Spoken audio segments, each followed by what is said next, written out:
2025 March വരെയുള്ള കണക്കുകൾ പ്രകാരം രാജ്യത്തെ ബാങ്കുകളിൽ 97,545.12 കോടി രൂപയാണ് അവകാശികൾ ഇല്ലാതെ കിടക്കുന്നത്.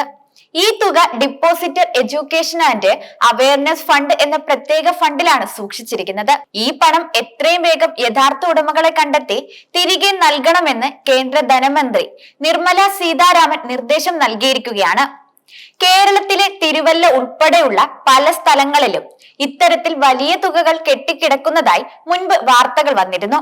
2024 മാർച്ചിൽ ഇത് 78,213 കോടി രൂപയായിരുന്നു. അതായത് വെറും ഒരു വർഷം കൊണ്ട് ഈ തുകയിൽ 24.71% വർധനവുണ്ടായി. ബാങ്കുകളിലെ പണം കൂടാതെ അവകാശികൾ ഇല്ലാതെ ഓഹരികൾ, ലാഭവിഹിതം, ഇൻഷുറൻസ് ഫണ്ടുകൾ, പെൻഷൻ ഫണ്ടുകൾ എന്നിവയുമുണ്ട്. ഇതെല്ലാം കൂടി വലിയൊരു തുക വരും. ഈ വലിയ തുക ഉടമകളിലേക്ക് തിരിച്ചെത്തിക്കാൻ ചില പ്രധാന നടപടികൾ സ്വീകരിക്കാൻ ധനമന്ത്രി നിർദ്ദേശിച്ചിട്ടുണ്ട്. മുംബൈയിൽ നടന്ന സാമ്പത്തിക സ്ഥിരത വികസന കൗൺസിൽ യോഗത്തിലാണ് മന്ത്രി ഈ കാര്യങ്ങൾ ഉന്നയിച്ചത്.